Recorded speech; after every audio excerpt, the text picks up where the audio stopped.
And we are live. Greetings. Hello, all you live peeps. Okay, wow. And I already froze. It's like, Cool beans. it's last week at work, because I work from home. We had I'll just call it a Zoom meeting, even though it's not Zoom, it's a Microsoft thing. And 10 minutes into it, it's Microsoft Teams. It just died on me, and they dropped me out of the call. And wow. So I don't think it's my internet. Well, you should tell them, hey guys, this is your choice in software. Yeah. And all right, let me just tweet that we're live. Okay. What froze? You mean the video froze? Yeah, video froze. Oh, I didn't even notice it. Usually, if I don't know how I look on your end, but usually if your video freezes, the audio just keeps going. Yeah, that's true. So unless I'm really, focused in on your side of the video there, I don't even necessarily notice that it freezes. You never pay attention to me. No, you're right. I've been married too long to do that. I'm over that stage. Yeah. It's All right, now I'm pulling up my Audacity. Yeah, mine is already recording, I see. So I'm just gonna say I'm not gonna wait till the banter portion when we start the episode, since I'm pulling stuff up and all that junk. Do you remember?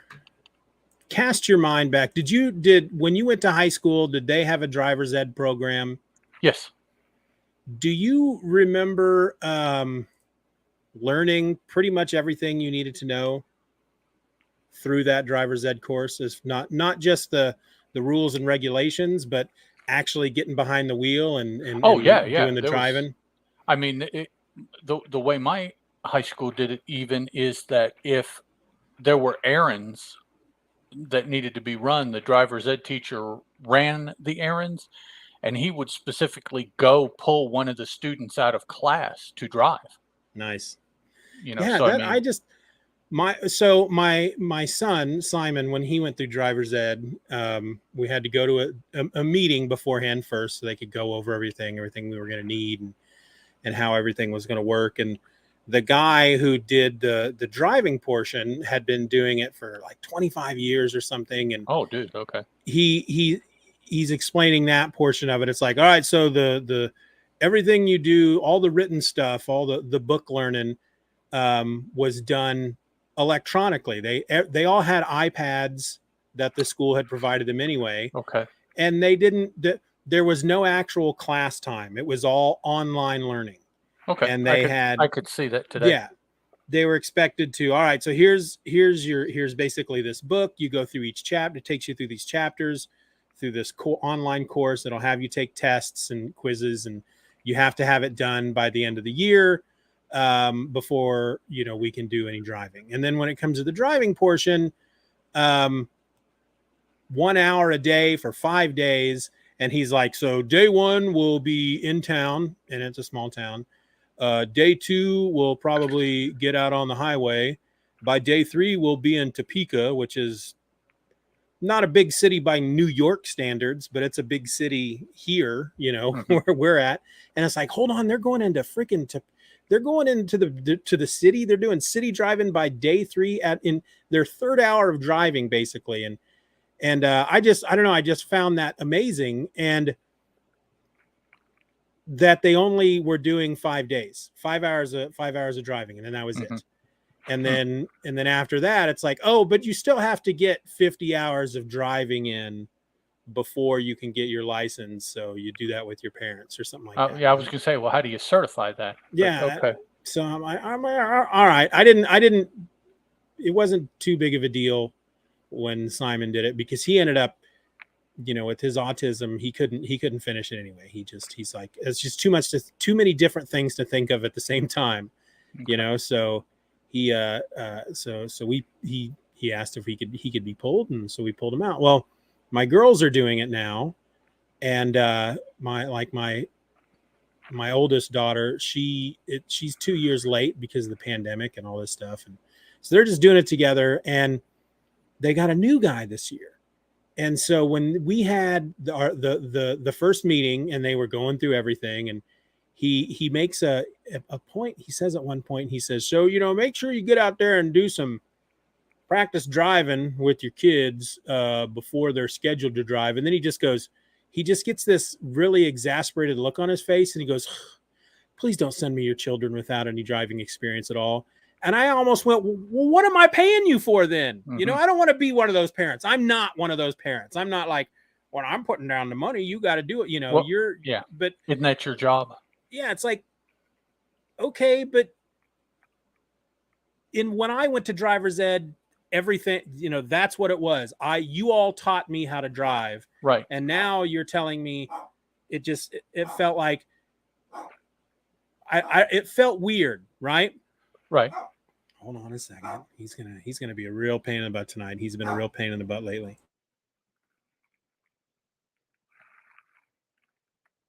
I'll be right back. I'm sorry. Oh, that's all right. We have, by the way, according to our thing, it says we've got 3 people watching. So, folks, I'll be right back. Ed's gonna sing you a selection of Frank Sinatra tunes. There you go. I'll do Frank. Yeah, whoever's out there watching, chime in so that we know who you are and what. I mean, you don't have to, of course, but let's audience participate here a little bit.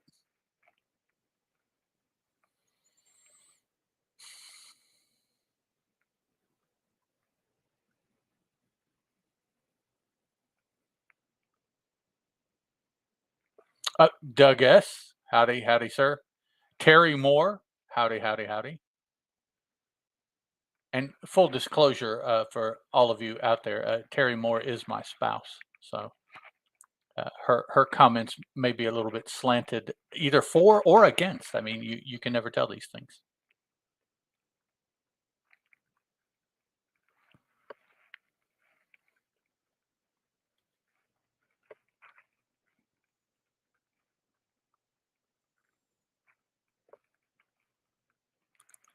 So Terry and I just watched the 2nd and 3rd episode of the new Star Trek series, Strange New Worlds, the one with Captain Pike. Anson, what's his face says, where's the song I was told you would say? Yeah, I don't sing. Terry Moore, you I don't sing. Or if I do, it's in enclosed 4-wheel situations. That's the only time I sing. The new Star Trek series, we watched the 2nd, 3rd episode here before I came on to record, and I don't know, kind of. How are you liking it, Doug? And Terry Moore says lies. Well, sorry, Terry. That's we live in the world of Trump, so that's we live in the world of Biden. There, that way, I'm trouncing on whichever people like. I'm equal opportunity. Doug, that I like the concept. I have no problems with the actors or actresses or whatever you're supposed to call them. I think everyone is supposed to be called an actor nowadays. All the performers, but the writing, particularly of the 3rd episode, but then upon reflection in combination with the 2nd episode, and perhaps to a smaller extent incorporating even the 1st episode, there are some through themes, through fairs, memes, whatever you want to call them, that I don't know that I'm necessarily the biggest fan of. And I don't know if it is a writer's room or if it is a single writer, or perhaps it's because of the showrunner that I am seeing these similar things running through each episode. But there are some aspects of the storytelling that I am not appreciating. Settings, the variety of alien races and things like that. It's all Star Trek. I dig it a lot. I cut my Star Trek teeth honestly on the very first series. I saw it in reruns before Next Generation. So I'm old enough that I had that opportunity. I didn't see Star Trek the first series as it came off, but I did watch it in reruns before anybody else. So, yeah, I'll finish it out. I mean, I enjoy Star Trek enough, but I don't know. There's some through fares in the writing style that I'm not overly appreciating right now. Maybe they'll disappear. I don't know. But now, on the other hand, we also have been watching the Orville, third season, fifth season, whatever the current season is, and it has through fares in its writing also. But I am familiar with Seth MacFarlane and a lot of his espoused philosophies, that he lets out on social media and whatnot. So I know what to expect with his involvement, and I believe I'm seeing it, and it doesn't seem to bother me quite as much. It also, though, is a show that we have been enjoying and will continue to follow through, again, because of the variety of alien races. The humor, it's a little bit more refined now. The first couple seasons, I thought it was a little bit more sophomoric than what I look for, what I need in a television series. But it's been good also. So, what else have we done? We haven't watched any movies lately. We have Batman, we have Doctor Strange. We need to watch those, and now Thor, the fourth Thor movie that just opened this weekend. We'll see it. Doug says, "Me too. I watched it in reruns when I was a youngster. I've been enjoying the new series. I like Orville a lot too." There are a lot of similarities between these newer versions of Star Trek and the Orville. I think not across the board, but there are similarities in writing styles and the technology of the taping and what we see on the screen and things. So they are very similar, but yet very different as well. And I believe Mr. Orr is back with us. He looks as one that has gone outside and relieved himself. So I think we're ready to go. I am back. We may want to go ahead and hey, Doug. Hey, Terry. Is that your wife? Yes, it is. Okay. Yeah. We may want to go ahead and get started on an episode. Okay. Yeah, let's go. I don't know if this dog is gonna let us do more than one tonight. Okay. Well, he's getting old, and we'll the do last what we couple. can. This is the last couple of evenings. About 6:30, this is how it's been. He just starts barking, and I can only assume it's old man pain or something. I don't know, but could be age related, and yeah, that's fine. Okay, but let's get going. I have Audacity record. Shh, don't say anything. I have Audacity recording. Notes up, book up, pinkies up. No, that's a different kind of thing. Let me I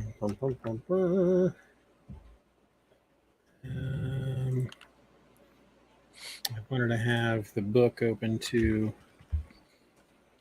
Mic is too close to my keyboard, and I don't know if you can hear the background noise. My window unit AC is on. Normally we shut those. I shut that down when I start recording, but good Lord, it's hot today. Too dang hot. I mean, I'm literally sitting 4 feet from it, and it's just still just freaking hot today. And all right, let me find. I always have such problem finding these books on the desktop. Action 13. Yeah, okay. Digital content. That's not it. I opened it today and it was so easy. There's just something about all of you people watching me. Oh, well, I'm going to do it. Well, I'm going to do it without it. I'm just going to do it. I'm just going to do it, man. All right, my Audacity is going. Okay. It is officially recording. Let's do the clappity clap. Okay. 1, 2, 3. See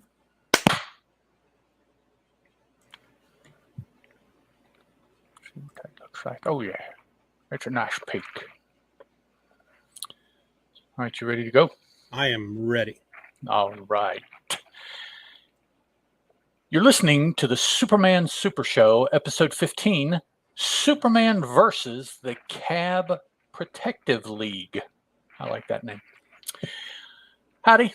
Welcome to an all-new episode of the Superman Super Show. I'm a host. My name is Ed, and 1,000 miles over there, let's see, there, to my left is another host, Mr. Steeven Orr. Hey, that's me. All righty. So we were going to talk about Kansas, right? Stephen, Kansas, Topeka. Yeah, Kansas. Before we started recording, I was really complaining about our driver's ed program at school. But before the dog interrupted us, what I was leading to was my girls started their driving portion today. And the guy who does the driving portion made it very clear in a meeting, he said in a very exasperated way, don't send me your children with no experience behind the wheel. And so we've been trying to find time to get out and do some driving. Haven't found a lot of time. We just haven't. And so they haven't done a lot of driving. So apparently my oldest daughter, she was the first one. She sat down and basically he just said, all right, let's go. There was no, here's your turn signals. Here's, and here's how you line up your mirror. Here's how you do all this. There was no, I just seem to remember a lot more stuff in the car before we even moved forward when I went through driver's ed. Yeah. And it has become abundantly clear today that despite the money that we spent to put them through driver's ed, we're the ones ultimately, except for the book portion, right? We're the ones who are expected to actually teach them how to drive. I feel like there's probably some kind of rule that says, all right, if you guys are going to offer a driver's ed program and you're going to charge your students to take this driver's ed program, you're required to give them at least 5 hours worth of drive time. And sure, yeah, there's some. That's what they're doing. They're giving us 5 hours. And he made mention to both of them apparently at one point today during the driving that they're going to need to get out and do some more driving with their parents this week. Otherwise, they're probably not going to pass by the end of the week. And as soon as my daughter told me that, I said, you know what? I don't care if we, because the money has been paid. If they don't pass, of course we don't get the money back. I'm just like, you know what? If it was up to me right now, I would pull you both. And I've half a mind just to email this guy and say, I'm pulling my girls. You're a D, Well, and I'm just really not happy with this driver's ed program. It raises the question, is there a requirement in Kansas that they have to have this class? There's not. They can learn how to drive from there's a requirement to have a certain amount of hours behind the wheel with a licensed driver. Basically, you can pay somebody to do that, can you? Exactly. Are there not instructors that? I'm sure there is, but since we, both my wife and I, we grew up, we did driver's ed through school. That's they offered it, so we paid for it. And but I want you to say, if you can check, I bet your parents did not. Oh, I bet they didn't. I'm fairly they certain learned from mom and dad. Yeah. So, now I do know, or I don't know, but I seem to recall back between when I took driver's ed and when my sons did, which both of my sons are in their early 20s, born 95, 97. So I graduated in 81. Somewhere in between there, insurance companies started giving a break to the new drivers if they had driver's ed in school.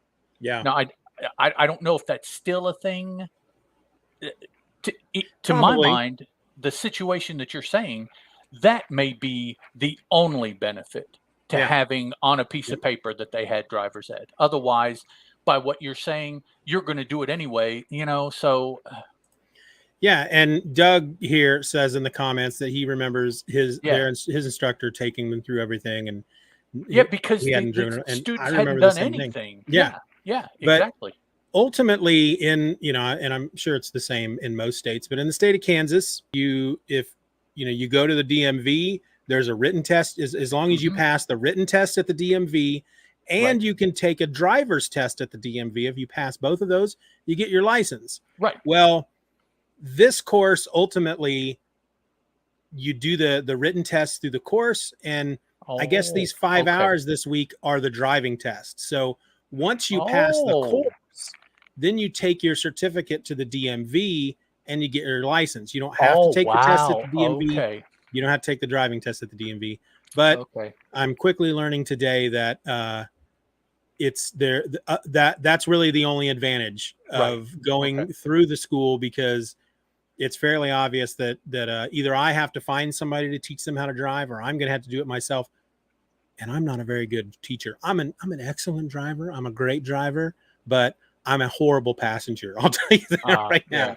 I'm a horrible passenger. I've spent all of my adult life being the one that drives. Even when I was in school, I had a 1970 Oldsmobile Delta 88. This was a 4-door boat. And Yes. so whenever we went somewhere to a concert or whatever, I was driving, because I could literally get 10 people into that car if we needed to. And so I was just always the one that drove. And yeah, so we'll figure it out. I told both of the girls, because one of them did not have a good time. Yeah, I can And see. the other one was like, oh, so I told them both, I said, look, if you don't want to go back tomorrow, you don't have to. It's up to you. Said, we're not going to get the money back, whatever. We weren't going to get the money back anyway, whether you passed or didn't pass. That's I'd love to have the money back, but Well, I would much it's rather, if I'm going to have to do most of the work anyway, yeah. uh, And there's no reason for me to shuttle them back and forth all week. you had no way of knowing it would be this way. I mean, it's not that Right. the Yeah. money's wasted. It's just that, Yep. well, the money didn't turn out to get Yep. me what I thought it would. Yeah. So it's like, They didn't explain okay, it very well in the meeting, but yeah. yeah, So yeah, that's my bit of banter today. okay. And me thinking as you were speaking, both of mine took driver's ed, but both of mine also had to go to the DMV and take a written and driver's Yeah. test as well. So Hmm. in West Virginia, it's still two separate things. I Yeah. like Crazy. your streamlining, but I could Yeah. also see where, boy, that's an awful lot of pressure and to incorporate the two to get, going to the DMV, picking up the book, studying the book, going to take the test. That just to me sounds like a better atmosphere, Yeah. Yeah. So, all right. Today, folks, we're looking at Superman versus the Cab Protective League, which appeared in Action Comics number 13. Written for us by Jerry Siegel, penciled by Joe Shuster and Paul Cassidy, inked by Joe Shuster. Action Comics 13 was published, of course, by DC Comics and has a cover date of June 1939 and an approximate on sale date of May 2nd, 1939. And that's according to Mike's Amazing World of Comics. So here's what happened. Clark Kent is traveling in a cab, which is hit by a rival company's cab driver. When he questions the driver, he says that the rival driver is a member of the Cab Protective League, an organization that victimizes independent cab companies. Superman visits the independent Carlisle Cab Company. He discovers the boss being threatened by a member of the CPL, which is how we will now refer to the Cab Protective League. He reveals himself and beats up the racketeer, then picks him up and leaps into the air. The racketeer tries to stab him, causing Superman to crash into a building, leading the racketeer to fall to his death. Wow. Yeah, Mr. Reynolds, the boss of the CPL, calls Mr. Carlisle and asks whether he's going to pay for protection. Carlisle refuses, so Reynolds and his henchmen go to confront him. Superman destroys their car and also makes them all destroy their own cabs. Superman also makes Reynolds confess to ordering the deaths of other drivers, and he gets arrested. As the police drive him to the station, Reynolds lights a cigarette. The cops realize too late that the cigarette contains poisonous gas. Superman finds an abandoned police car right where the police were last seen. He hurtles through the roof of the cabin where the car was located, where he finds Reynolds, who now introduces him to his boss, the Ultra Humanite, the most intelligent man on Earth. Superman approaches the Ultra Humanite and is caught in a wave of electricity that temporarily knocks him out. The Ultra Humanite quickly has Superman tied to a board and fed into a sawmill, a la the 20s damsel in distress kind of thing. No train tracks, so we'll put them on the saw blade run thing. But of course, the saw blades have no effect on Superman. In fact, one of the blades breaks off and kills Mr. Reynolds. The Ultra Humanite calls some henchmen who carry his paralyzed body away to a nearby special airplane and then start the cabin on fire. Superman wakes up and escapes the cabin just before the fire can kill him. He super leaps up and crashes into the Ultra Humanite's plane, destroying it. However, the Ultra Humanite's body is nowhere to be found. So, Steeven, what did you think about that issue? Or that story, rather? Well, first of all, the Ultra Humanite. This is our first. Oh, yeah, this is a biggie. Yeah. This would be a landmark issue because this would be our first. I don't want to call him a super criminal, but he's the smartest guy in the world, and he's bald, like Lex Luthor. Yep. He's in a wheelchair, and they refer to him as being crippled a lot when that was still an acceptable word. Yeah, that's the word they use. Yeah, a little cringy nowadays, crippled. but that's the word you used back then. Otherwise, this was, I mean, until you get to that point, until you meet that guy, I was kind of scratching my head. It's like, I mean, I guess this is kind of like one of those mob protection racket type of things, you know, a couple of guys, Sure. Nice taxi cab you got here. Would hate for something bad to happen to it, you know, and so it started out to me as kind of a very mundane kind of issue in their kind of story, and then they introduced this guy who is going to show up later. And is he still around today? As far as I know, I mean, I didn't check to see when his last appearance was, but yeah, I mean, I know the Ultra Humanite from back when I was reading All-Star Squadron when it was coming out. I know the Ultra Humanite was in that, and I think he's still around the DC universe. I don't know what capacity, or I'm sure that the character has changed by now, so I don't know, you know, what it is anymore. But I feel pretty certain that it's still around in some capacity. Yeah. All right, let me pause. I've had it on mute, but he's just barking and barking and barking. Okay. I apologize to everybody. I'll be right back.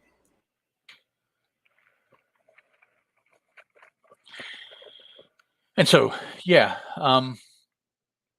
this is the first appearance of what is going to turn out to be a reoccurring threat for Superman. Looking a little bit ahead, he's going to have several appearances in the next 8 to 10 stories here. So I mean, he's going to be pretty big there. But then, honestly, he disappears for like many years. But it's a beautiful setup to our creators or some other creators in the future to hook this character and bring them forward to, you know, wherever they are, whatever they're doing. Gonna be a nice setup for the character. He's because he's smart. I think he's going to be a pretty good foil for Superman. You know, Superman is dumb, but Superman is everything else. He's all body, right? He's super strong and fast and all these other things. Whereas I think much as the way that Superman's greatest foe, you know, Lex Luthor, the Ultra Humanite will use his brain, I would imagine, to devise ways, knowing that ultimately, no matter what he does, you know, he'll encounter Superman sometime somewhere along the way. So he'll have things ready that he can spring on Superman, just from having watched and listened to Superman that he thinks will waylay Superman.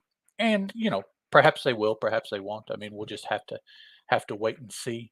Um, I was really tempted when I saw that the Ultra Humanite was in this issue to go ahead and just binge read a bunch of stories to see, but I hold back because um, I want everything to be as fresh to this 54-year-old brain as I can keep it. So I only read 3 or 4 stories, about what we cover in one of these recordings, and I try not to read ahead until the next time I'm preparing for the next recording, and so that way. The brainy villains, Doug, I assume you're meaning? Yeah, because I mean, visually, if you throw a Jim Lee or a Wills Portacio or some of these other artists out there, seeing two people bash each other's heads in, that can be entertaining in a comic book medium as well. Being visual, but as far as I think story and long term story writing and me thinking things through, yeah, the intellectual ways of trying to defeat Superman or any superhero to me always seems much more entertaining because as the reader, I don't necessarily know what is going to come up next. What are they when they open that door? What is it going to be? If it's a big ox dude on the other side of the door, well then oh, okay, they're going to throw down and break some walls and crash some doors, and that's okay. It has its place, but yeah, long-term entertaining are the brainy guys that sit and stew for 8 or 10 issues since you saw them last, and then they try again. And yeah, so that's always those kinds of things are always entertaining. I think more entertaining than the knockdown drag out. So yeah, at this point, I don't know what to do or to say to keep things going. Yeah, for the indestructible. Yeah, right. Because I mean, you're like, well, I know Superman's going to live, so where's the concern? Where it's like, yeah. So that's like, before we started recording, I was talking about that new Star Trek series, and it's funny because Nurse Chapel is on there, Lieutenant Uhura, James Kirk is on there. So even though things happen to them, nothing happens to them because they're in shows after this. So you're like, they'll be okay. They just did that to take them out of the story this time. It's like there's no tension because especially like in the episode 3 that we just watched, James Kirk I'm like, oh, who cares? He'll be back. He'll be around for shows and movies and yeah. So there's why they even would show him getting injured. I guess just to show that it happens to him. But as far as the audience, nah, he'll recover, survive. He'll be around. All right, Steven. So the Ultra Humanite, yes, sir. I was telling everybody I was almost tempted, or not almost. I was very tempted to read ahead when I saw that this character was here, but I hold off and I just try to read what we need.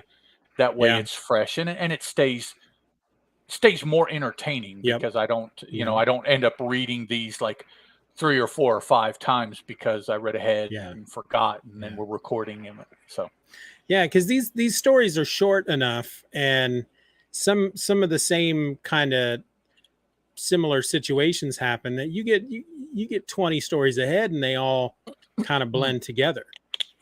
So yeah, I get that. Well, you were saying the early part of this story, it seems very much like the others stories have gone as far as Superman versus a racket, whatever that racket may be. Yeah. And this one, why it had to do with cabs, I don't know. Maybe a cabbie pissed Siegel off or something. You wonder what. Yeah. Why? What? What made you turn your stick on the cab and poke? And they suck. They're, well, and I think one of the funny things about it is it's obviously the Cab Protection League is they're obviously an illegal organization, or at least the service they provide is not technically legal, but yet they have their own building, because I think at one point somebody, a reporter or a cop, is like, Yeah. let's go down to the Cab Protection League building or something. It's like, you So know, it's like it's like a knowing known who the company. mafia is. Yeah. Yeah. It's like knowing who the mafia is, knowing that they know that they're doing illegal stuff, but they don't have any evidence, so they can't do anything about it. This is where the mob operates out of, but we can't prove it, so we Yeah. can't. Yeah, right. Yeah, right. Yeah. That's a little. We can't prove it. Let me just count this fat stack of hundreds here. Yeah, little weak sauce there, but yeah. But yeah, I mean, and then of course the whole sawmill thing, that was funny. Like you said, very 20s. Yes, they might as well just tied him to a railroad track. You know, might as well have. Yeah, I'm surprised. I'm surprised, since we've seen the saw blade. Why haven't we seen the railroad track before now? That's Yeah, and he was unconscious. Was he unconscious when the saw Mm-hmm. Yeah, which was really weird. The body position they put him in, they didn't lay his legs out straight, which I thought was odd. They left one of his legs, his knees sticking up, and I don't know if that, I don't know.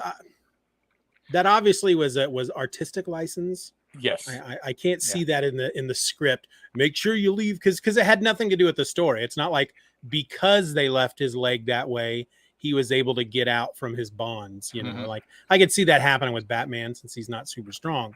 You know, they left my leg like this, so I wasn't completely tied to the thing, so I was able to get loose. Slack, and you know, it's like the artist just wanted, I want to draw him in a little more exciting pose than just laying flat. So I'm gonna put his knee bent up in the. I just thought that was a weird choice. Also, that he succumbed to an electrical charge. I was like, yeah, what? How much electricity would that take nowadays? Is it even possible to reach that amount of electricity to knock Superman out using it? So yeah, because what did they say? Because my first thought was, oh well, I guess we found his weakness. Did they give an amount? Is that what you're thinking? Yeah, they say. Yeah, because after he falls, the lackey says, "What the? He's still alive," and the Ultra Humanite says, "He must indeed be a Superman. That charge was enough to kill 500 men." Okay, which seems to me though that would just instantly set the cabin on fire. You know, a charge like that to kill 500 men. But so yeah, it was a pretty big charge, but it just knocked him out. Oh, and then, oh my good Lord, when his head encounters the saw blade and the saw blade explodes, we get a lovely panel here. What is that? 84, where the lackey is hit in the throat. Yes, by one of these saw blades, and dies. And if the image isn't enough, we're told Reynolds dies a horrible death as one of the steely fragments pierces his throat.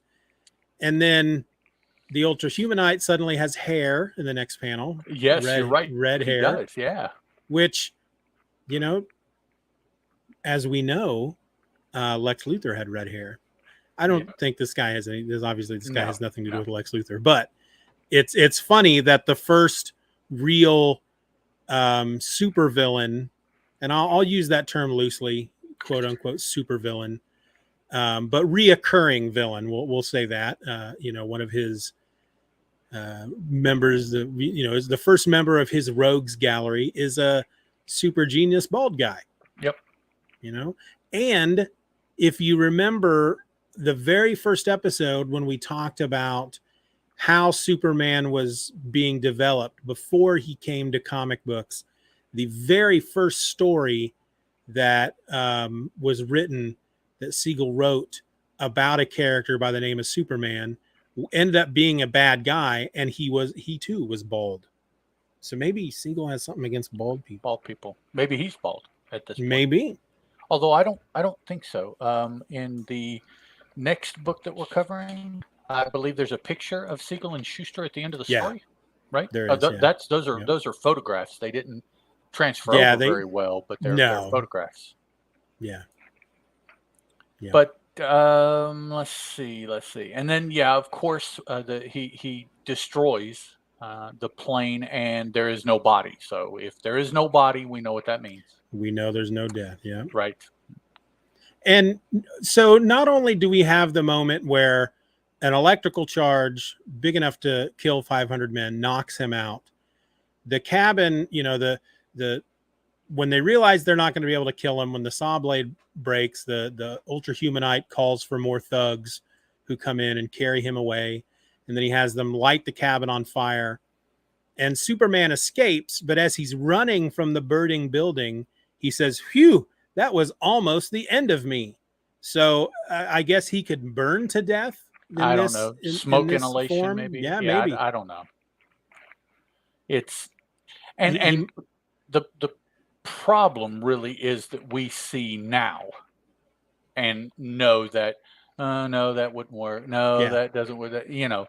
Um, at the time, just like anything else, they're still, Oh yeah. this is only what, 13, 14, 15. We've talked about 15 stories of him. So they don't know what Superman Yeah, can do. they're still trying to figure him out. They're Yeah, flying by the seat of their pants with this guy.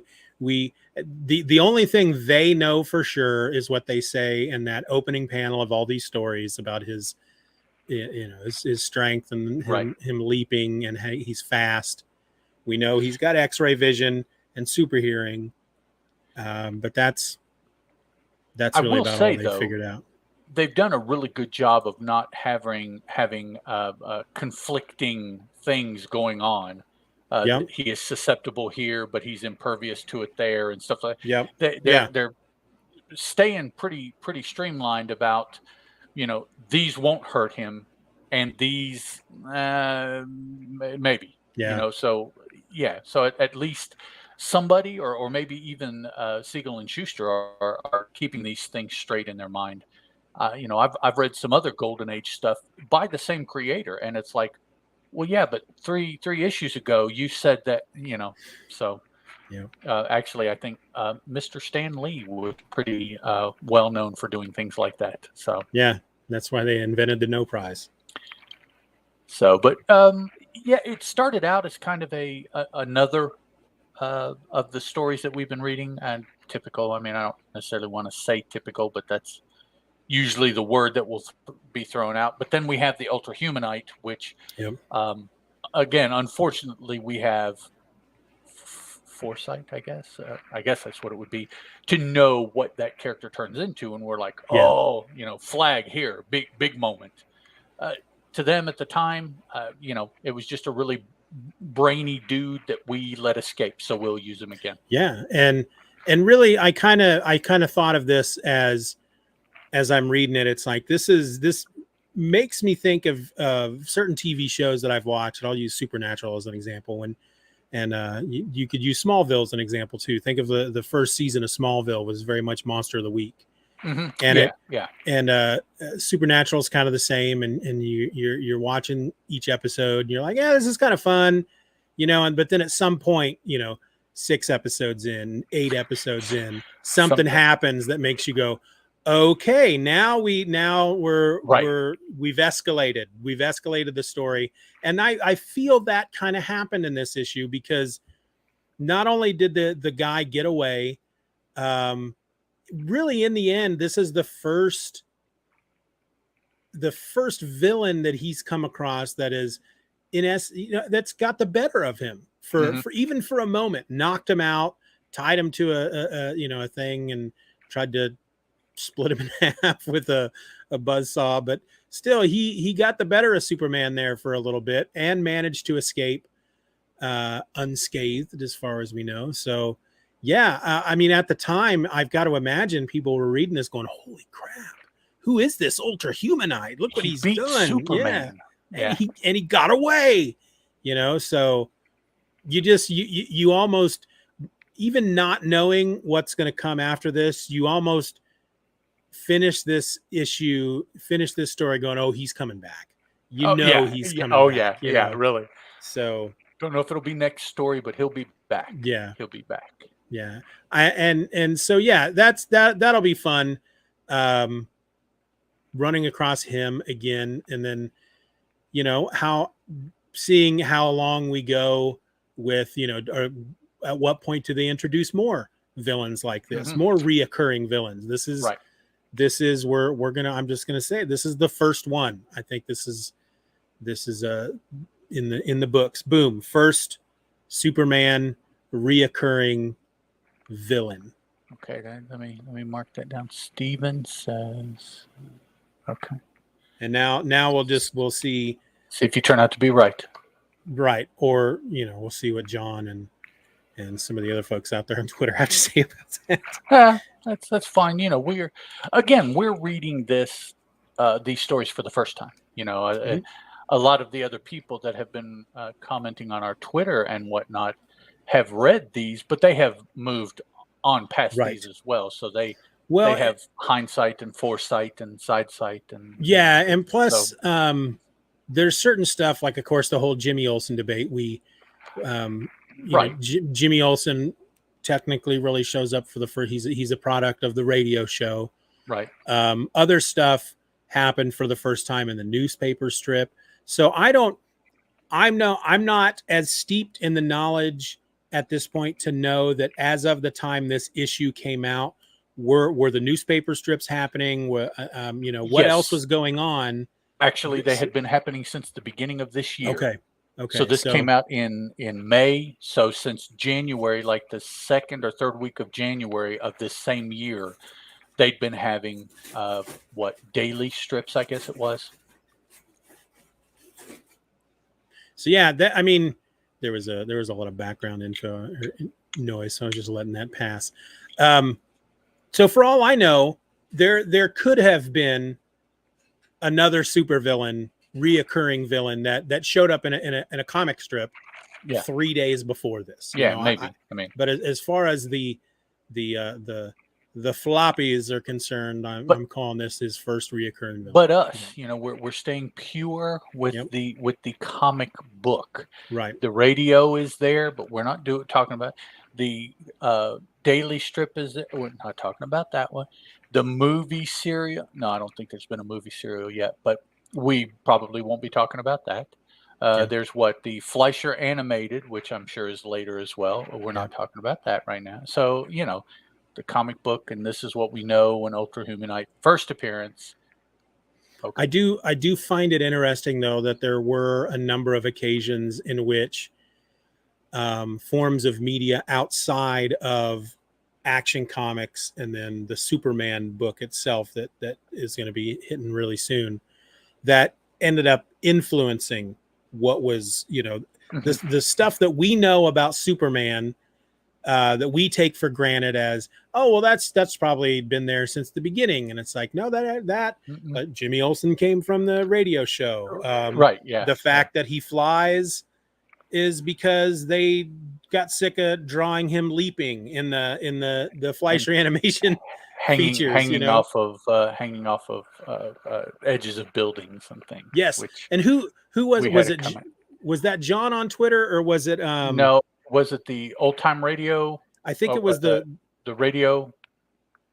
Yeah, the Superman radio program said we need to start, because he had read ahead a little bit and said we should start. And I almost went back to do that, but I just didn't have the time to see up to now how many times it had happened. Yeah, but him saying that, and darn it, now I gotta find the tweet, and it shouldn't be too hard because it makes you think. Yeah, and I'll just out of curiosity, like I said, I ran out of time today, but I did intend to go back and see, because after having read that tweet, he did it once or twice in the 3 or 4 stories that I read for tonight. So I'm like, okay, you got me. I'll flip through, half of the Golden Age book that we've gone through and see so far how many times it's been, because I made mention a couple times that's what he did, that he jumped and hung. Right. Yep. So, yeah.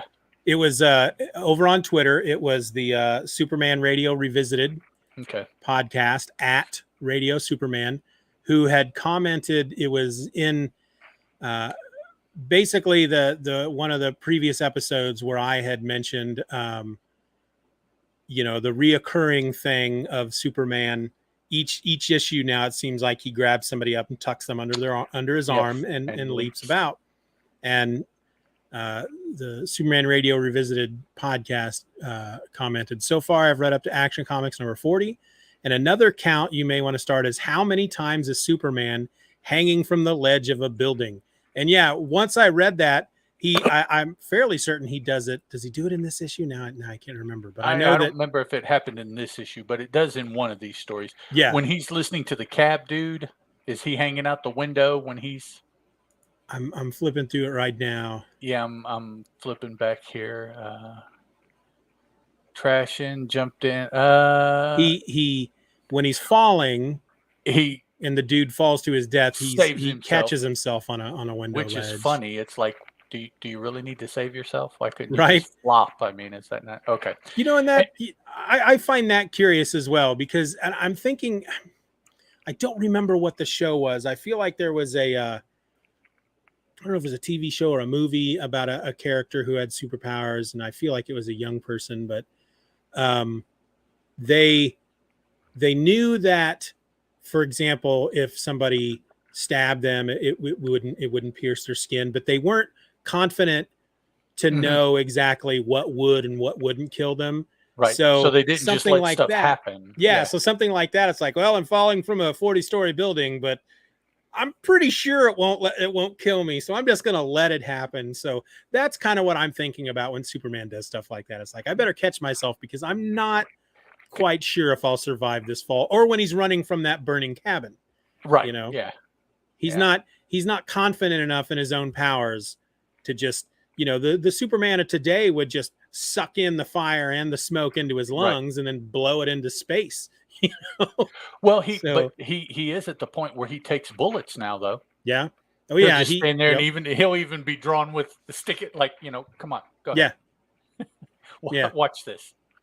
Exactly. Yeah. So yeah, because he's been shot at, so he knows that that's not going to hurt him.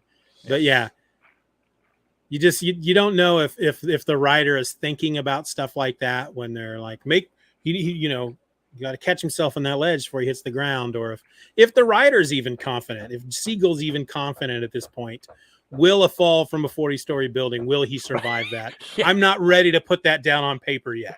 So, what would happen? Do I know? Yeah. Because, you don't want to, as a writer, you don't, there is something to say about not wanting to just spell it all out right there at the beginning, or even to yourself. It's like, all right, so Superman's going to fall.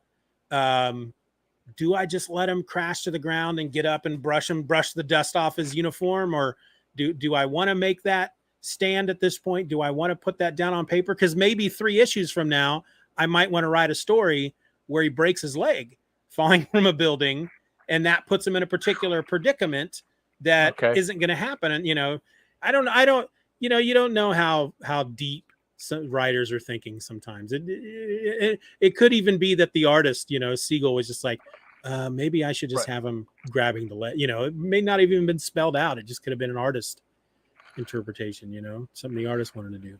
Could have been. Yep. Alrighty. I don't think have anything else that I noted. Let me see. Yeah, that's pretty much everything that I picked out. Yeah, I don't think I have anything else either. I just was very shocked internally for a moment, very clutching my pearls when 2 people died in the issue. Just 2, the Sawblade dude and the dropped dude. Yeah, I guess it was just 2. Yeah, I'm sure the pilots on the airplane on the plane died. They say that he couldn't find the Ultra Humanite. They don't mention the pilots. I don't think there were pilots, and didn't he have some flunkies with him, 2 or 3? Probably, yeah. So yeah, no mention of them. Yeah. All right. Well then, we do want to thank everyone for listening to this episode of the Superman Super Show. If you want to drop us a line, ask us a question, or just provide feedback in general, you can send an email to the Superman Super Show, all one word, at gmail.com. Now, you can also reach us on Twitter over at Soups, SUPS, Super Show, one word, or even better, come join the fun on the forum at forum.justanotherfanboy.com. All these links will be in the show notes, so don't worry about writing them down, which I know you guys didn't anyways. But hey, if you were trying to, they're in the show notes.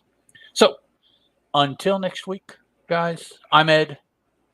That's Steven, and this was the Superman Super Show. Bye. Ciao. Dun, dun, dun, dun, dun, dun, dun. Dun, dun, dun, dun, dun, dun, dun. That's Muppets. I was thinking insert Monty Python here. I was just playing. I was just having a fun little song. That sounded like a Muppets show. Yeah. I was trying to channel more like a game show. Dun, dun, Okay. dun, dun, dun. I don't know. I don't think anybody does this on game shows, but I'm sure there's somebody somewhere doing that on the game show. Sure, yeah. All right, I'm going to save this file. Episode 15. Yeah. And let's he seems to be fairly calm right now. Let's make a stab at doing the next episode, and we'll just see what happens. That's not a problem, man. Save this here and restart it and everything, and I'll be good to keep going. So I read something today on Twitter. It was today or yesterday. I remember near the end of my first round of Just Another Fanboy back in 2008, 2009, somewhere around there, when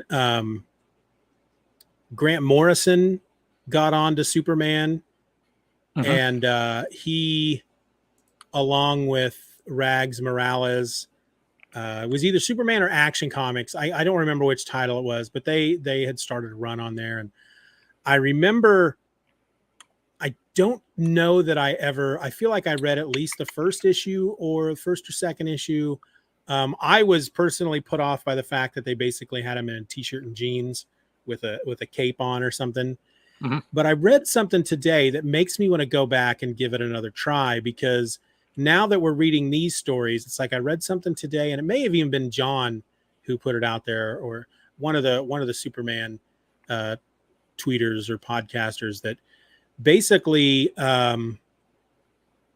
compared their run, because it was supposed to be, it wasn't quite the new 52. I think it was before 52 happened, but they had done another, DC's done like 12 reboots at one point. Yeah. It was during one of those. And so it was supposed to be like, maybe it was the new 52, because I feel like Grant Morrison just did his own thing for the new 52. You had Jeff Johns and Jim Lee over there on a Green Lantern. No, they were doing a Justice League. And so this was supposed to be like Superman's first year. And I feel like I read something today that was basically like, if you've read the first year of Action Comics, you'd probably enjoy Grant Morrison's run on Superman, because it's somewhat, I guess he's kind of, he acts kind of the same. One of the words I read was brutal. So, Superman can be pretty brutal in these stories when he's destroying car factories and junk like that. Looks like it was the new 52. Was it? Okay. There's a recent omnibus that came out, and it has Action Comics 0 to 18 and Annual 1. And those are the new 52. That's the new 52 volume. At some point, I'll have to give him a try. There's also a part of me that was toying with the idea of bringing up a suggestion to you, but I don't think I want to do it. But maybe at some point it might be fun to start doing, as we're getting through these Golden Age books, do like and I feel like you might do this on one of your podcasts, do a Golden Age book and then do a more modern book, and kind of, here's I've done that on Thor. I've done that on Dr. the Fate. Thor cast. That's right. Yeah. I think that would be fun. Just maybe sometime. Trying to open it up to different interests. If you want to listen to somebody talk about the new, well, that's this episode, and I want to talk about this, so that's that episode. Yeah. But I'm having a lot of fun with these Golden Age stories. So yeah, they are definite for me. They're palate cleansers for Yeah. sure. Very, very different than anything else. Everything looks good here, so I'm ready to go. All right. Let me scroll down on my show notes, and my Audacity's going. Let's do the clap. 1, 2, 3. All right.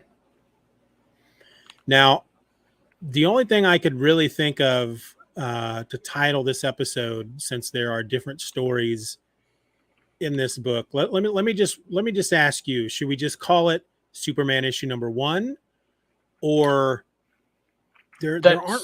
That's what it's recognized at, even though it's not numbered Yeah. at all. But the next issue is actually numbered 2, so Yep. by default that would have to make this 1. Yeah, So because we've been titling these episodes after the title of the story mhm, from the issue that we're reading, and since we're kind of talking about 2 different stories, sort of, because we got the origin of Superman that they retell in this, right, and and then then they don't really name. yeah, I was going to say I don't think I even saw a name Yeah, attempted for that next 4-page story. I think on DC Fandom they refer to it as Prelude to Champion of the Oppressed. Or But I'd call it Superman Gets a Job, if you want to keep okay, with the kitschy kind of yeah, titles because that we've that's been having, yeah because they that's that's what he on does, DC Fandom as well. Okay, that's what I'll do. Okay. I'll call it Superman Gets a Job. Or origin slash, yeah. So All right, here we go. You're listening to the Superman Super Show, episode number 16. Superman Gets a Job. Hello and welcome to an all new episode. episode. My mind does that so often because I'm looking ahead and I see the word Superman or Super Show, and so it turns into episode. Yeah. All right. Hello and welcome to an all new episode of the Superman Super Show. I'm a host. My name is Steven, and 1,000 miles over there to my right is another host, Mr. Ed Moore. Howdy, Ed. How you doing? pretty good, sir. Hey, are you a bowler? I haven't been bowling in many a 365-day period. Yeah, me neither. I used to do it a lot back in high school. High schoolish, early college, Yeah. as something to do as a young person with a lot of energy. Were you any good at it? No, not particularly. me Never neither. did it enough or long enough really to get good at it. I could keep downloaded. score. I know how to keep score. I've got that down, but that's all automated now anyway. So that's true. Yeah, I downloaded a bowling game onto my iPhone, and I've been playing around with it. And one of the options, they go through this little tutorial, and it's like, here's how you can move the ball. So if you want to shoot from this side of the lane or go right down the center and shoot from this lane, and then here, if you can move the ball over to this side of the lane, but then you can also aim the ball so you can change the direction. And then here's how you control the spin. And that's where I was just, when it got to the spin, I'm like, I have no idea what spin does, so I'm just going to leave that alone. I tried it once and it was a disaster. Can I explain it to you? Yes, explain spin. Okay. Have you watched bowling on TV? Yeah, I've seen it. Yeah. Okay. That's what allows the ball to move in the lane, because if you watch, usually what'll happen is either they will start it out straight and it'll curl one way, or it'll they'll go down and it'll go across and come back. That's the spin on the ball in conjunction with the oil on the wood, because that, you can't, if it wasn't oiled, that spin would really mess up the ball. The ball would grab more and it would just, whichever way it's going. But the oil allows the ball to maintain most of the straight. And then the spin, or the English, is just like what you do with a cue in pool. And that's what allows them to hit the pocket, because the pocket is in between either 1 and 2 or 1 and 3, depending on which side they're coming at. And that second pin is back a little bit, so the pocket isn't even flush. It's kind of at an angle. And that's what allows them to get into that pocket to try to get the strike, the optimal physics to knock them all down. And if you watch, you'll see them. You know, those of us that don't know, the motion is just a very pendulum-y, Yeah. back and forth kind of thing. But if you watch those guys on when they release, you'll see their arm come up. Where's the camera? Kind of, and their hand will do one of these things. Yeah. And that's them putting the spin on the ball as they release it, almost like, when a pitcher throws, he'll throw it and spin it, and same physics, just a different size ball. And see, that's why I think I could never be a good bowler or play golf or even do disc golf, because I don't have that level of intelligence to know, like, I'll just use golf as an example. Standing there at the tee and looking out over the green and okay, so this is the kind of shot we got. This is the kind of the club I'm going to need for the Right. it's like, just give me something and I'll whack this ball and we'll see what happens. But that's as a starter. If Yeah. you have been doing it for 10 or 15 or 20 years, That's true. You wouldn't even think of those things. It would just be automatic. Yeah. This distance, this club, my feet are above the ball, below the ball. I want the ball to curve right or left. So I need, all those physics things. You would just, if you weren't shown that, then you would just have learned it because you've done it so many times, and it's just, now it's automatic. You just, So you folks at home, if you're not aware, Ed is a disc golfer. With the disc golf, because I will notice, I've mentioned it before, we have a disc golf course just down the road, right off the main road, and I see dudes down there a lot, and I noticed that they will, they show up with their big bag and they've got just a crap ton of discs with them. Are they different sizes and different? Do you look at I don't know what they call it for disc golf, but a hole, and go, okay, I'm going to need to use this disc on this.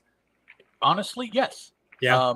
Now, not like you don't have a disc for like every possible shot, because you can't carry.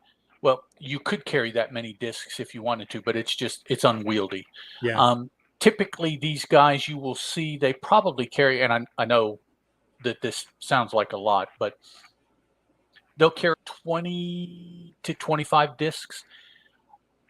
Several of them, like the putters, are for just very specific uses. So you have like 2 or 3 or 4 putters.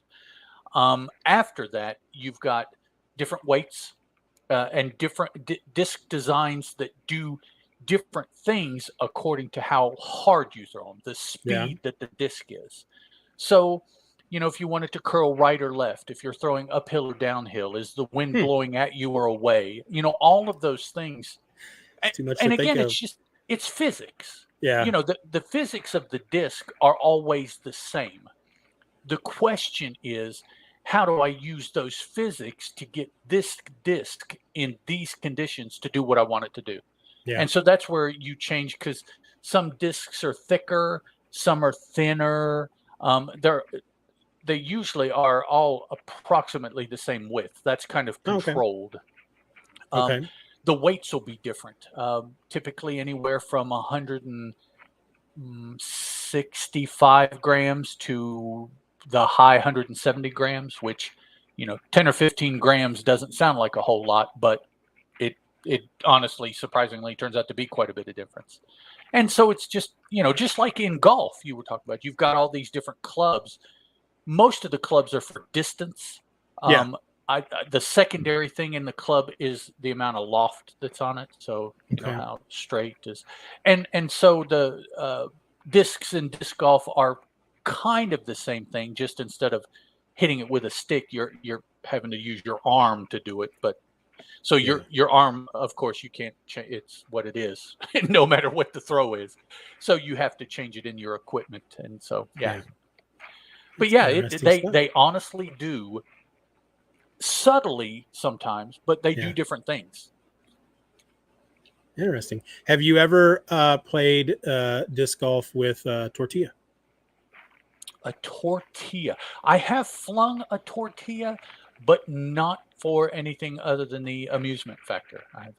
So. YouTube sensations Rhett and Link from Good Mythical Morning. They have a video out there from maybe a year or so ago in which they play some disc golf with tortillas. With tortillas. Were they flour or corn? I don't remember. They may have had a little of both. Were they the little ones or the bigger ones?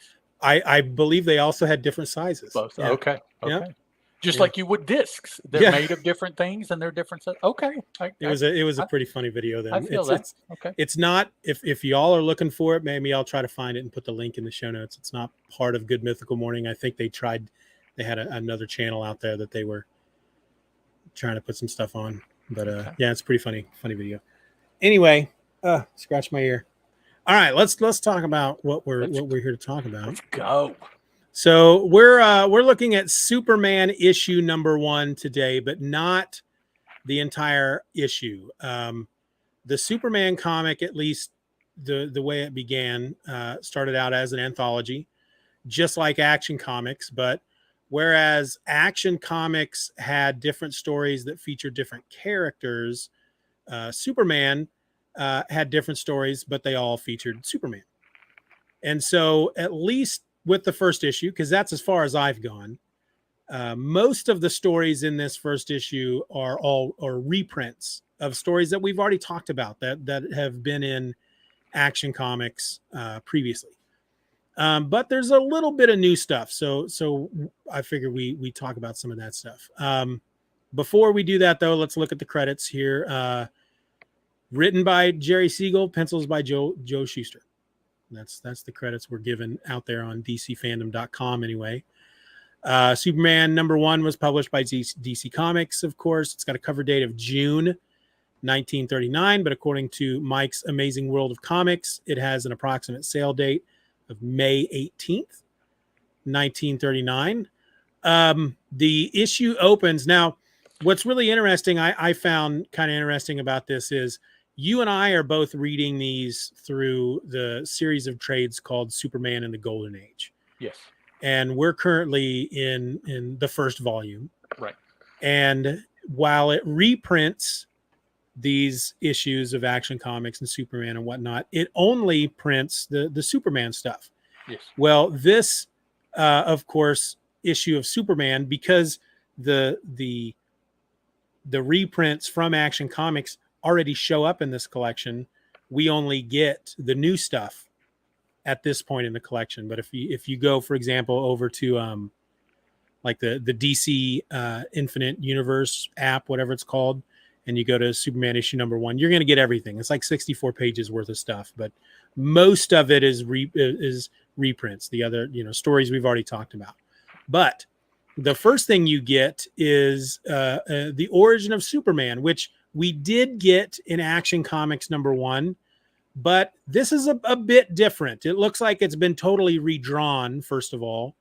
Can I throw something else out about the book before you? Yes, go ahead. Story? Yeah. Apparently, this book had 3 printings. Okay.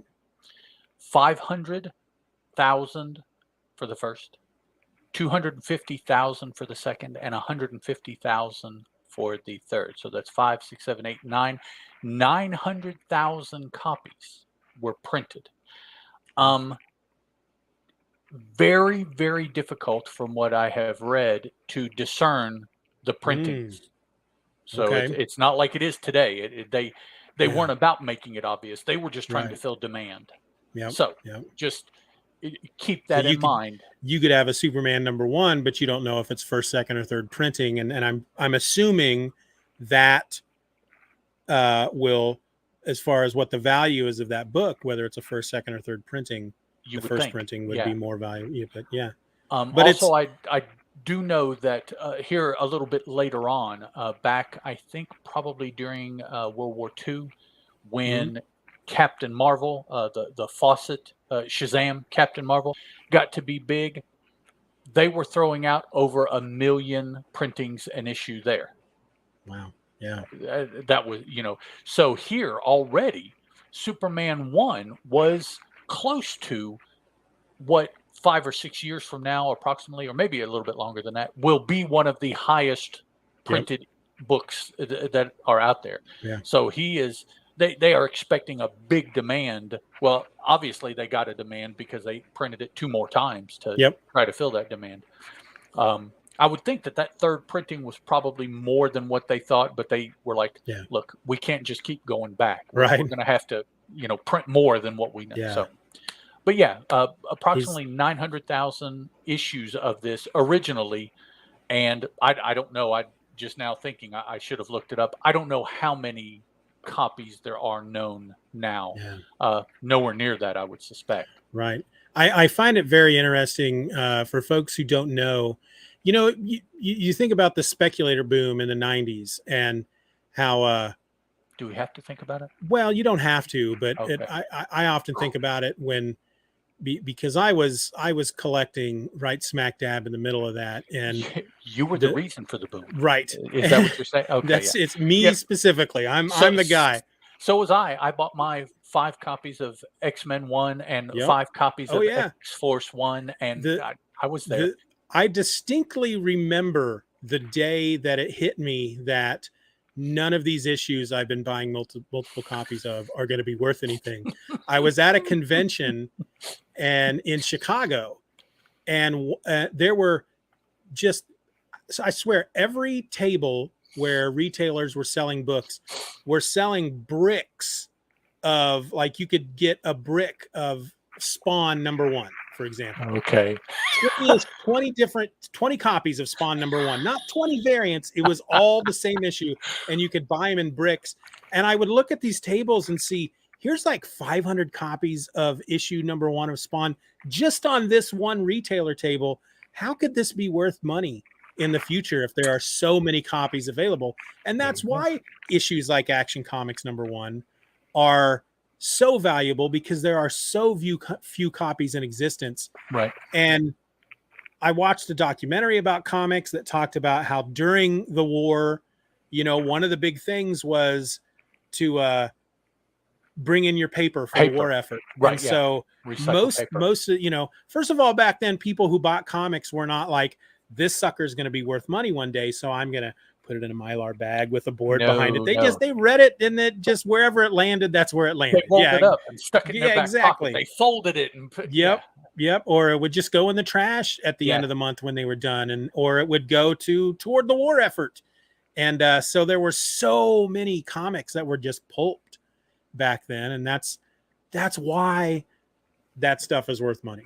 Which makes it that much more amazing that some of them survived. Somebody has a copy of Superman 1 in an 8-point whatever, which is a very nice, great. It's like, man, what did whoever have to do to keep that book like it's like that? Even then, there were a small number of people that had that comic book and went, this is, and I don't think they were holding on to it for purposes of thinking it would be valuable. I just think people just loved it so much. Well, that's the way they wanted to.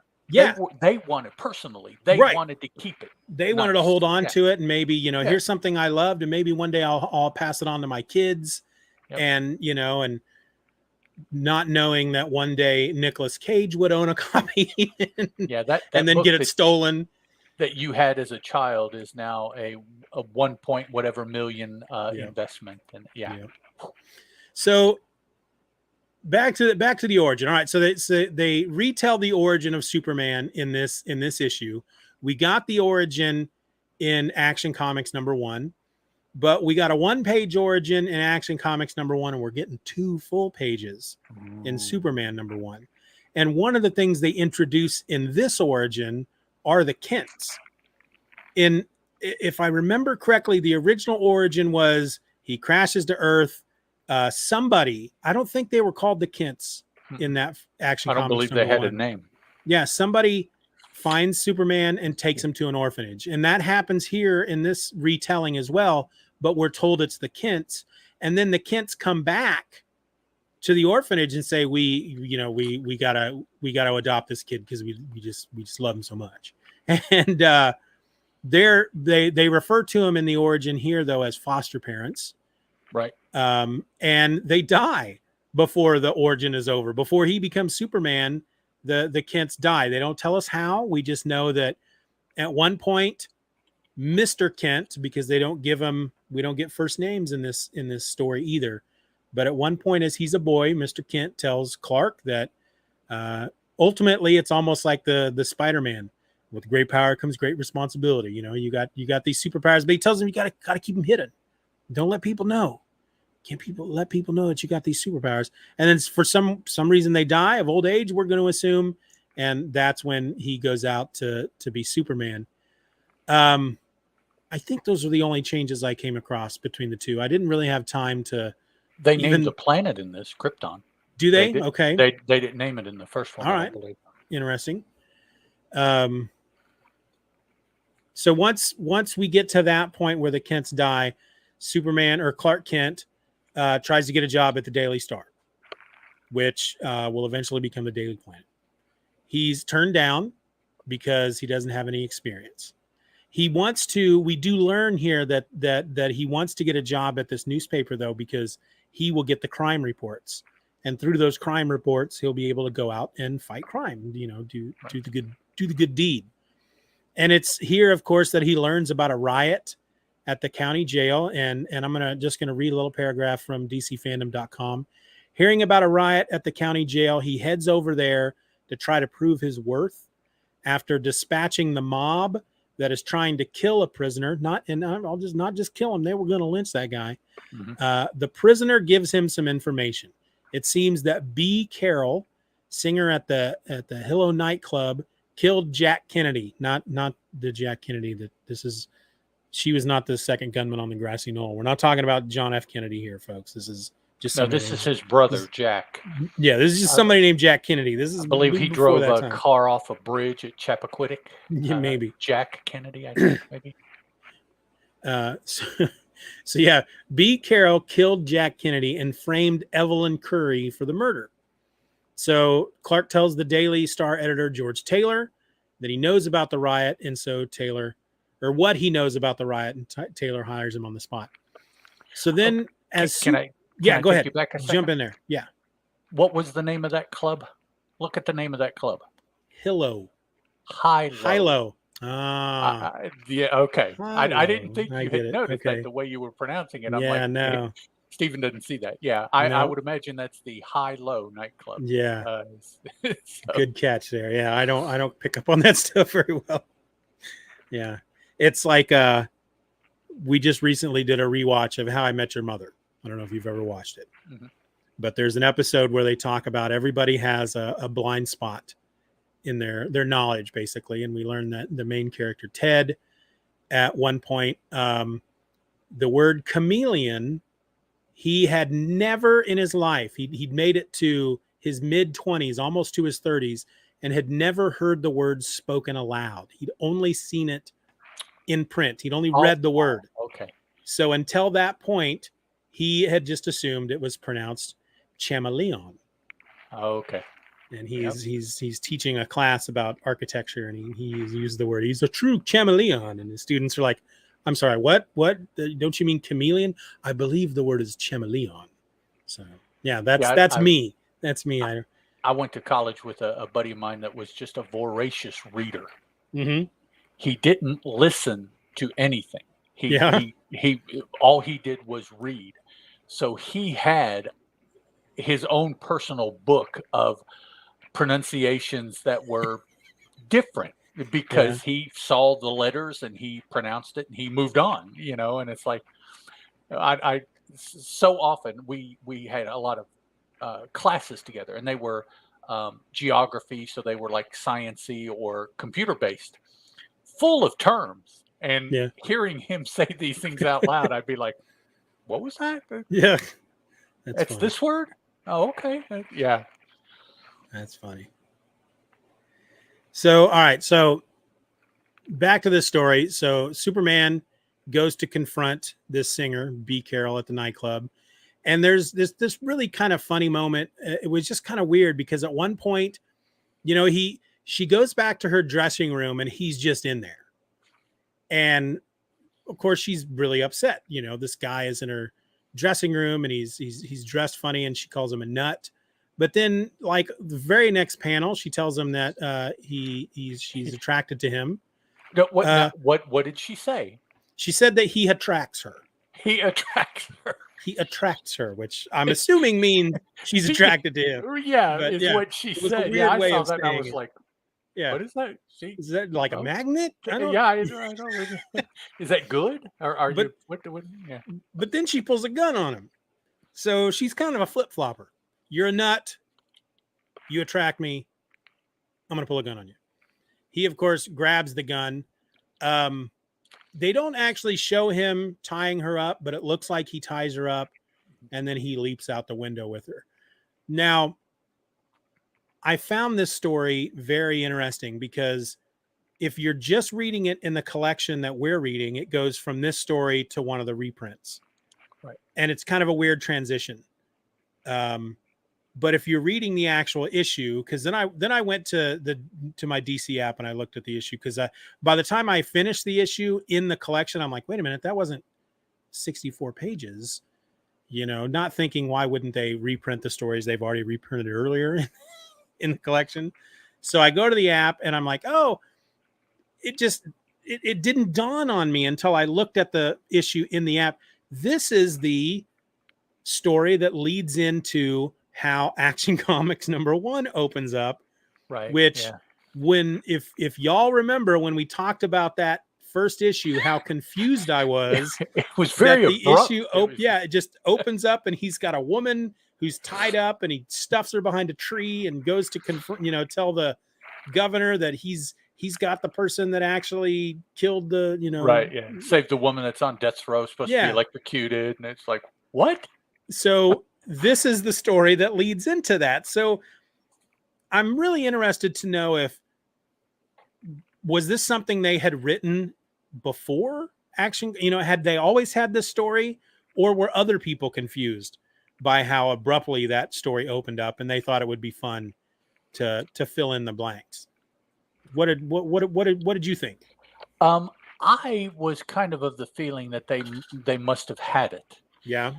Now, why it wasn't included, why it would have been cut from that first installment in Action 1, I can't imagine. I mean, it's too long. We need to trim it. Well, then trim it from the end in, not from the beginning in, because that, so now I could see that, Jerry, everybody read your story and nobody it's very confusing. Can you flesh out the beginning of this so that it I'll do that for the Superman 1 that we got coming up, and I'll put it in there as the new part. You said we need some new stuff. Yeah, okay. I've got your new stuff. I've got it worked out. Yep. I don't know, because now it could go either way. Like I said last episode, the news strip was running now since the beginning of the year. I haven't read those. I want to, so if I can acquire the first volume of the dailies, I'll read those and see. Yeah. So I don't know if it even, maybe our answer is there, because maybe they started the daily strip where they wanted to start the daily strip, and just so. But I don't know yet. And if I haven't read, whenever this episode goes out, I'm sure somebody, the radio podcast, or John, or any number of other much more versed in Superman have that answer, and hopefully they'll just clue us in there on Twitter when we post. Yeah. But what did you think of the issue? Did you read like the text piece? Yes, I did too. I did. That did not put me in mind of anything really having to do with comic book or a comic book script or anything like that. It really felt like it was a true prose piece. Yeah.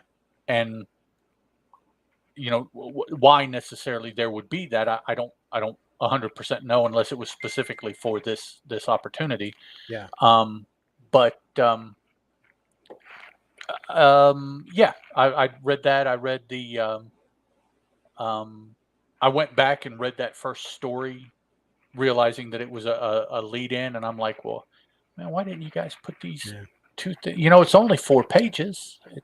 So but I did not. I looked up to see what other stories were in this, and it was like the first like 4 or 5 Yeah, yeah, it was installments. I mean, quite a there were, few of them. I was quite surprised. yeah. So I didn't necessarily go back and read those because we've recently Yeah, read those. right. But I, I, to me, it was interesting that the very first thing they did was much more a rehash of what they have done than something new to Yeah, continue to keep people interested. yeah, it's. I would assume by this point, of course, anybody who has been hearing about Superman or has been noticing the comics, the Action Comics, and have been picking them up, they, you know, going to get previous issues probably isn't as easy as it is nowadays. And so they thought, all right, well, we're gonna do this. And you had mentioned, I don't know if we had started recording yet, but you had mentioned that they don't actually number this issue. Mm-mm. Let me go look at the No, it cover just right now. came out. It said Superman. Yeah, so I, what does that mean? Does that mean that they had, let's just put out this fun issue for people who are new to Superman, who haven't been reading the last 13 or so issues of Action Comics, and let's Well, see what happens here, and we'll just let's get it out quickly. We got time to maybe put a couple of new things in there, but let's just put the first 4 or 5 stories in there, and the we'll get it second out there. issue is labeled as being fall 1939. Yeah, I don't know that anybody, I guess, has really been able to determine a month. So if it came out in the fall, that's before the end of the year, yeah, you would have to say that they had it planned when the yeah. first issue came out that That's there true. was going to be a second issue. So Yeah, I would take that to mean that they had already in their mind that they were going to do a full on Superman book. Now, yeah, where, I mean, I guess depending on how fast Action came out, and Action looks to be truly coming out every month yep, or pretty darn close, like maybe 11 times a year. If Superman is going to be once a quarter, that will give you enough lead time to reprint the stories that you've already had out. yep, But truly, eventually you will catch up, and within just a matter of a couple years at that pace, you'll catch yeah, up and have to, if we're going to keep this Superman book going, what are we going to do? Well, we're going to have new stuff. So yep. we'll have new stuff for it, and we're going to keep him in action, and also, I read somewhere when I was researching Superman 1, um, Siegel and Schuster were doing either 3 or 4 other strips in Action as well as Superman. I think Yeah. maybe 3. So, in essence, they were writing probably 2 books worth of material for Action, and now they've got Superman on their plate, which, I mean, if it stays at 64 pages, come on, that's, Well, and you I know have to wonder, just based on the fact that the cover says all in full color. mhm. You had said that the strip was coming out by this point, so um, I'm assuming this was just a Okay. way. It's like, all right, so people are reading. We probably got a lot more people reading the strip in the newspaper. Let's try to pull them into the comics. Okay. And so here you go, folks. Here's the complete story of the daring exploits of the one and only Superman, all in full color. In So color, yeah. yeah, Okay.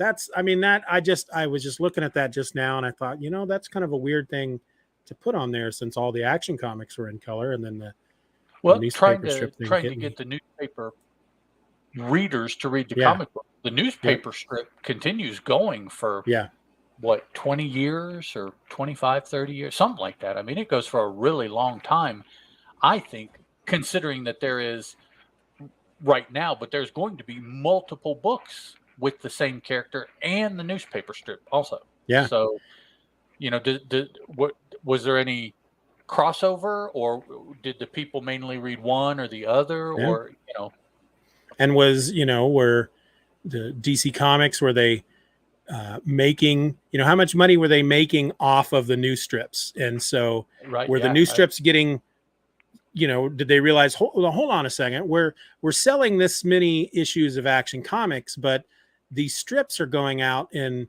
newspapers all across the country, and so many other people are seeing Superman in these newspaper strips that maybe don't know that he's in Action Comics, because Okay. most of the covers, while they might feature a little blurb about Superman, most of the covers don't feature Superman Right. on Not the yet. cover. So they may be going, let's try to pull some of these newspaper readers into the comics, because they're on the same stand.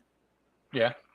So if they're getting the newspaper every day, and then suddenly they look over and go, well, wait a minute, here's it says Superman on the front of it, and so And I did see that there's a book that somebody has written about the complete story of Superman. So maybe those are the kind of things that they talk about there. The influences of the different media and how one might have affected the other, and things like that. Yeah. But I also read the text piece. I thought it was kind of fun. Mm-hmm. It, like the first issue of Action Comics, just kind of starts right in the middle of the action. I don't remember much about the story, except for the fact that the cops show up to find this guy beaten up, who says that Superman did it, and that somebody sees Superman running into an elevator, and so the detective guy, he's like, go and push the button on the elevator, which will, I guess, make the elevator stop at each floor or something, so they can all go down to the lobby and be ready for Superman when the doors open.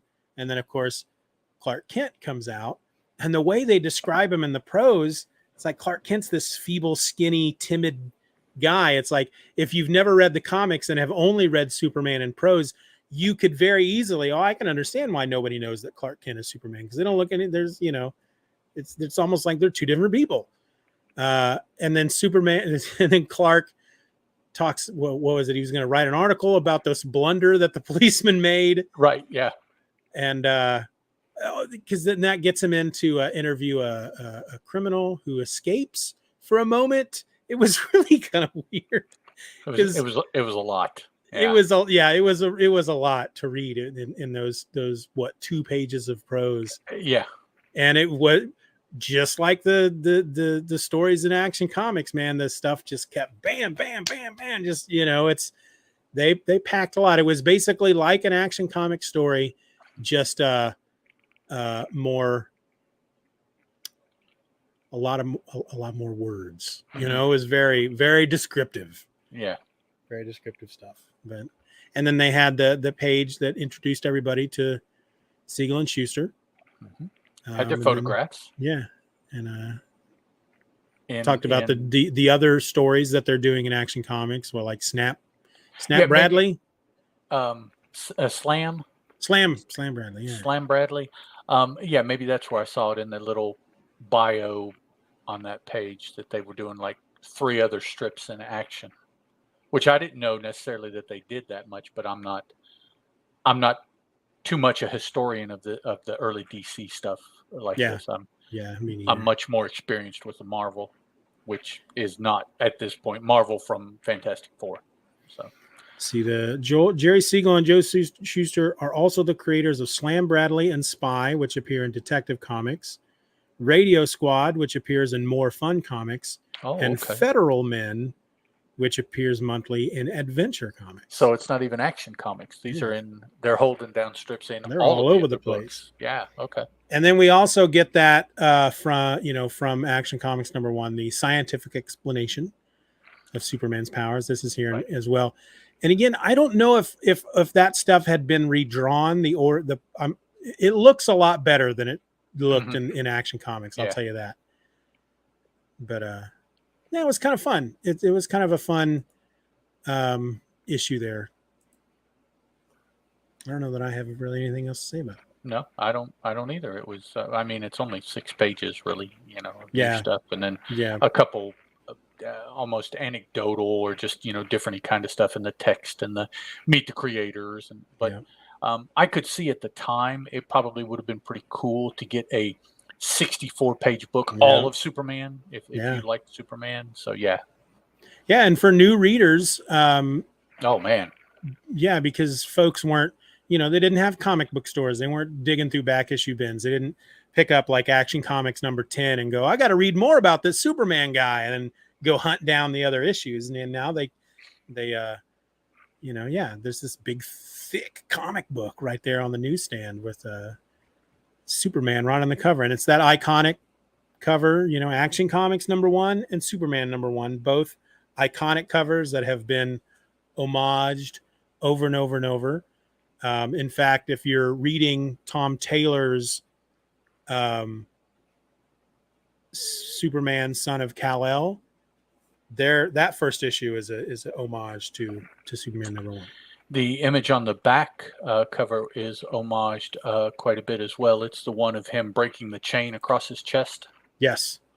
Yeah. It has been done and done and done. So yeah. Now that was created new for this issue. Wasn't the cover cobbled together from a couple different things?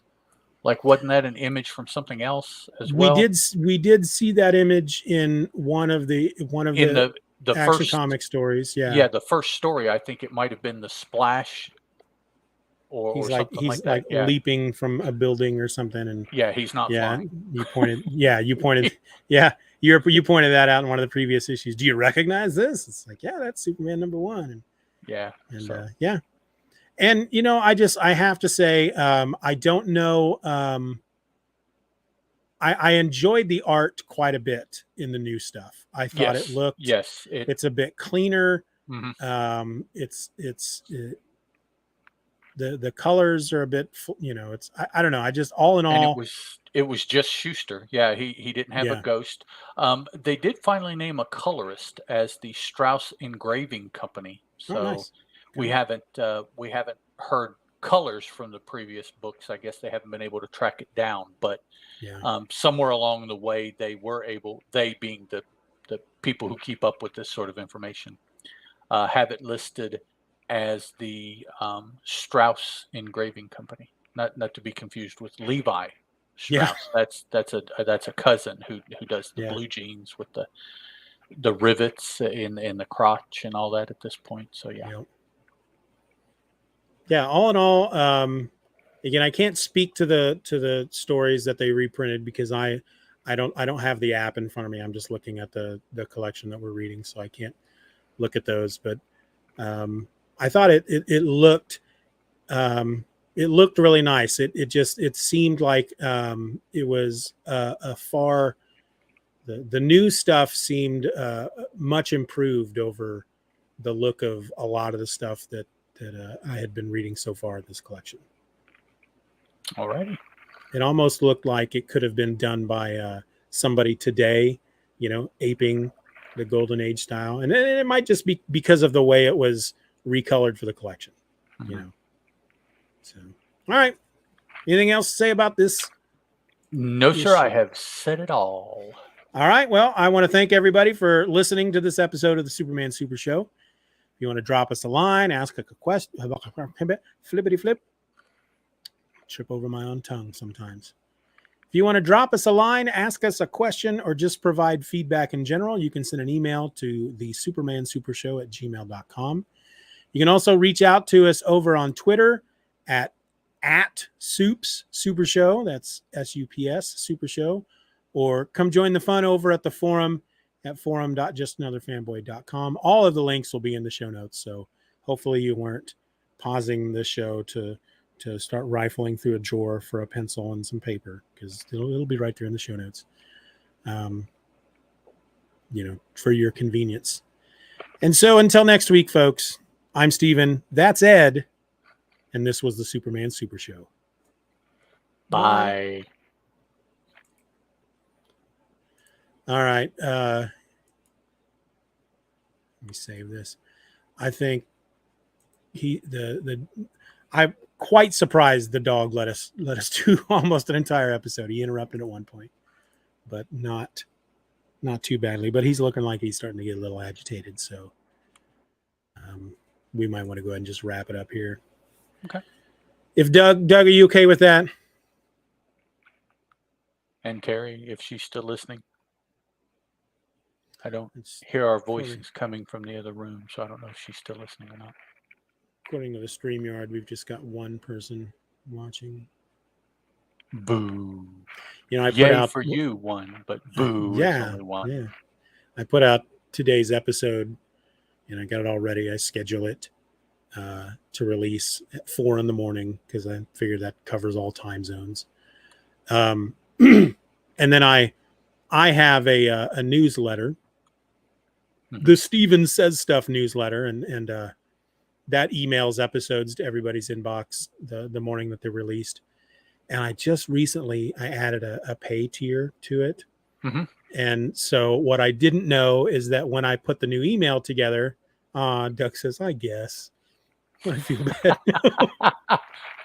Doug is our +1.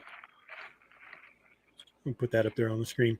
Doug's a little avatar here when we put his comments up on the screen is a cover of Manifest Destiny. And every time I see that, I'm reminded how much I was enjoying that series and how I need to get back to it because I read, I think, maybe the first 5 trades, and I need to get back to it. Well, you know what you need to do is read it and then start a podcast. Oh, wait. Yeah. I talked about the first few trades over at Just Another Fanboy. There's a few like that over there on Just Another Fanboy. I look at the first couple seasons, and it's like, yeah, I need to get back to talking about that book, and I need to get back to talking about that book. And yeah, but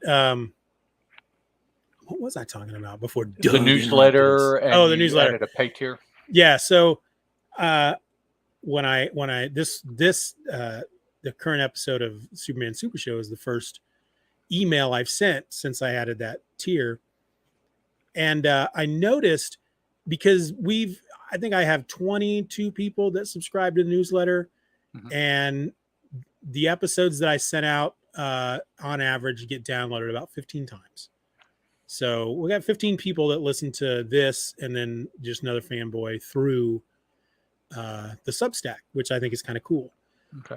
But when I looked at it earlier this evening, because I was scheduling tomorrow's episode of Just Another Fanboy, it had only been downloaded like once. And I thought, well, that's kind of weird.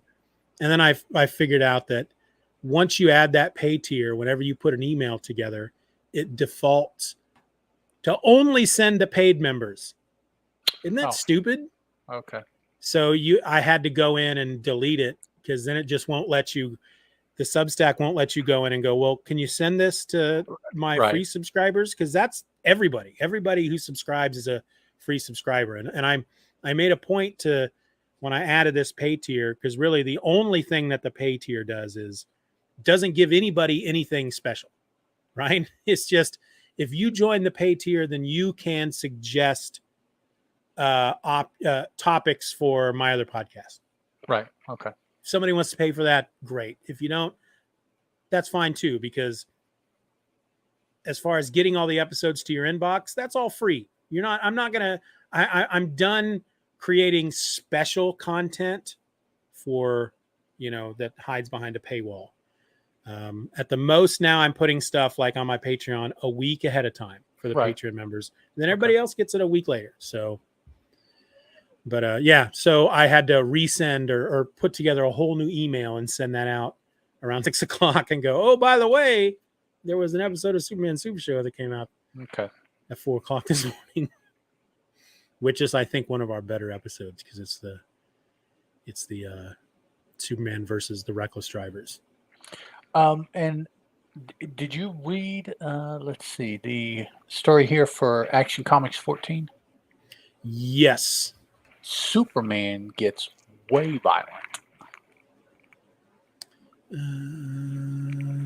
Superman meets the Ultra Humanite. It's the return of the Ultra Humanite. Yeah. Wow. Dude.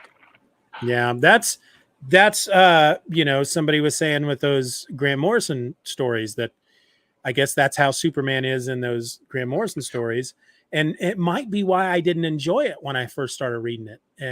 But now that I'm reading these, I might, like I said, I have to go and look at him and see how I feel about him now. Doug says that Manifest Destiny is wrapping up now. Just 2 more issues coming out. All there right. you go, Well, Steven. that gives me a good reason to go read Yep. them. I think I read up to when Bigfoot shows up in the series, which I was really looking forward to, and the whole Bigfoot storyline is just freaking heartbreaking. It's Manifest Destiny is a great book. I recommend it to anybody who might be watching now or might watch later. Have you read it, Ed? 5, 6, 10 issues, maybe Yeah. the first, and then like, whatever else I've ever done like that, it just kind of fell off for whatever reason, and I haven't. It is on my notice, and it is Yep. on my. I really should read that, but Yep. That's yeah, exactly. I'm so backlogged with 5 or 6. everything else that I want to do, and Right. yeah, that's Right. It's like I join the Marvel app and the DC app, and sometimes I just sit there and go, what do I read? Because there's so much to read. Where do I get? Then I'm like, all right, well, I'll start here, and then I start to read that issue. And it's like, maybe I should read what came before this. before, And well, before, this started in this book, so I should yeah, that's the kind of thing that Peter Rios is always talking about. I want to read this, but in order to, I got to read this because it came before, and then before that was this, and before you know it, he's reading Action Comics 1 because so and yet when we were kids, we'd pick up a random issue, whatever, and that's where we would start, and it was fine. Yeah, but it was no big deal. Yeah, but now, I don't know. I'm older. I'm more intelligent. I'm whatever the reason for doing that. And it's like, nah, it doesn't work anymore. Why is it like this? Well, they talk about that over here. Well, then I got to go over here. And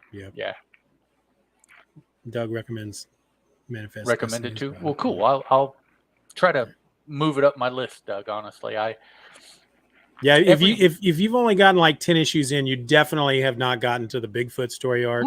No, and no. I'm so not gonna spoil any of that. I'll just tell you that it's heartbreaking.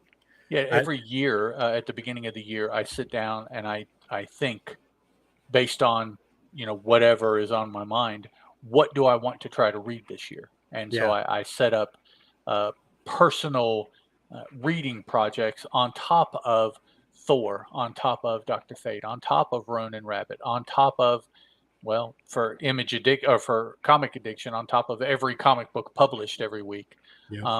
Now Superman. Now, so it's I don't want to burn out because I have to read things. Yeah. So what I will do is I'm very much a mood reader. And actually for my podcast, what I'll do is I'll sit down and I'll read a chunk of something and I'll record, and then I'll set that aside. Yep. And I'll do another chunk and I'll set that aside. And then, that also allows me to tackle some of these projects, like my complete X/adjacent read through that I'm doing.